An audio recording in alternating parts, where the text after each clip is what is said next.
Ano nga ba ang magandang fixie na budget pero aero mga ka-muffers? So yun po ang ating pag-uusapan mga muffers. Sasabihin ko ba sa kanya isang look na truck bike, fest na truck bike, Fuji na truck bike? Ewan ko mga ka-muffers kung anong truck bike na aero ang ibibigay ko dito. So malay nyo mga ka-muffers, yun talaga ang ibigay ko. I mean not ibigay like literally physical pero i-recommend rather. So ano nga ba ang i-recommend ko sa kanya na aero pero budget? Yun po ang ating pag-uusapan natin dito sa panibagong video ng Manila Urban Fix.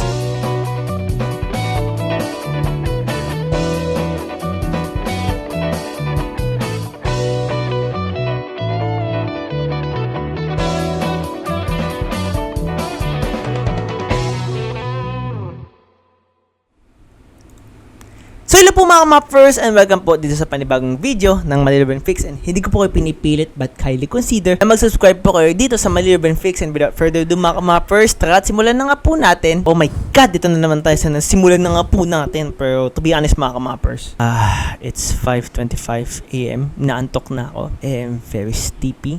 So, pasensya na kung nagkakamali ako. So, bago po natin simulan mga ka-muffers, kung meron lang po kayo mga ganitong klaseng katanungan mga ka-muffers, mag-comment down below lang po kayo mga ka-muffers. And malay nyo mga ka-muffers, kayo na po ang masunod na ma-feature dito sa Manila Urban Fix. So, without further ado mga ka-muffers, tara at simulan na nga po natin. So, ano nga ba ang, aero frame set? Ano nga ba ang kanilang purpose, no? Ano nga ba ang kanilang ginagawa? Other than it looks cool, well, yun yung sa mga benefits ng isang aero mga ka-muffers is it looks cool.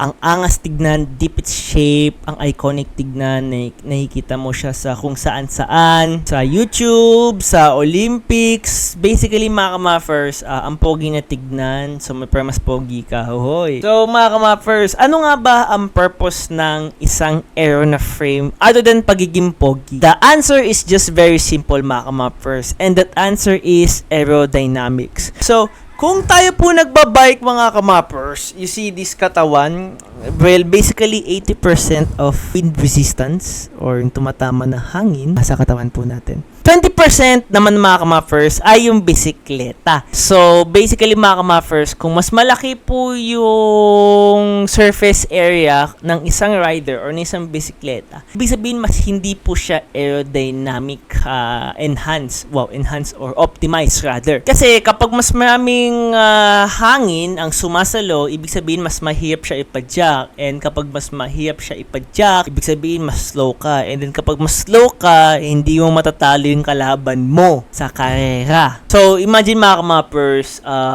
ano mas slick or ano mas pupunit sa hangin or ano mas matulis? Itong kotse o itong kotse? 'Di ba itong kotse? So in short mga ka-muffers, yung purpose ng aerodynamics is basically mga ka-muffers para pumunit po ng hangin and maging matulin po tayo. And since matulin po tayo, makakalaban po natin yung ating kalaban natin with small relative ease compared sa dating hindi po na aero na frame. So since sabi ko na po sa inyo mga ka-muffers kung ano nga ba ang purpose dito mga ka-muffers, and tara at pag-usapan naman po natin yung disadvantage nito. So, disadvantage naman nito mga ka-muffers, aeroframes are medyo mabigat compared sa mga normal na tubing na kanyang counterpart or compared sa lightweight or climbing na bike counterpart. And then, ang pinakayaw ko dito mga ka-muffers is hindi po ako makapaglagay ng tubigan. Yes, mga may airframe kasi na walang tubigan, and then, ay grabe, ang pangit! Di ko malagay tubigan ko. Ang pangit kasi kapag yung tubigan nasa likod. So, anyway, mga ka-muffers, yun nga. So, tara at pag-usapan na po natin kung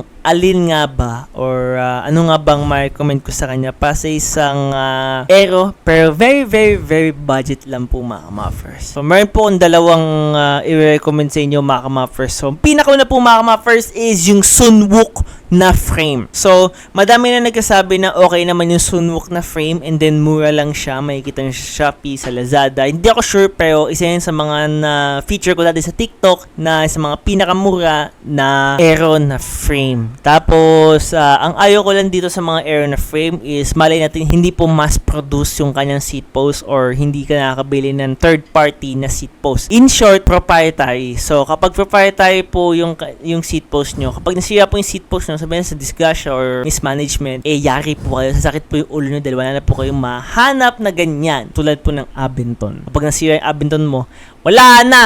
Tapos na, yung Abenton Diamond Seat Post. Wala na, tapos na men. Ewan ko na lang kung saan ka makahanap niyan. So, ang sunod naman po mga kamappers is yung Celt DS Aero. So, alam naman po natin lahat mga kamappers, yung Celt DS Aero mura and then very aero po. So, sino nga ba ang mga influencer or sino nga ba mga personality na naka DS Aero? So, itong friend ko, si Harry Zigcat, I'm pretty sure kilala na naman yan. So, naka DS Aero po yan mga kamappers na repainted na kulay pula. So, yun lang po mga kamappers. Yun po yung mga may comment ko sa inyo mga kamappers na maganda and then maayos. Kaso mga kamappers, in my opinion, mas maganda mga kamappers is mag-normal tubing na lang kayo. Mag-normal tubing na medyo aero like tsunami and such. So, yun po mga kamappers. Kung meron lang po kayo mga itong klaseng katanungan mga kamappers, huwag na po kayo mahiya. Kung hindi magtanong na po kayo. And then, so usual mga kamappers, sumunod po sa sabi ko, mag-helmet and then mag-pull lang po sa truck and bus mga kamappers. Yun na po mga kamappers. Mahal ko kayo. Babush.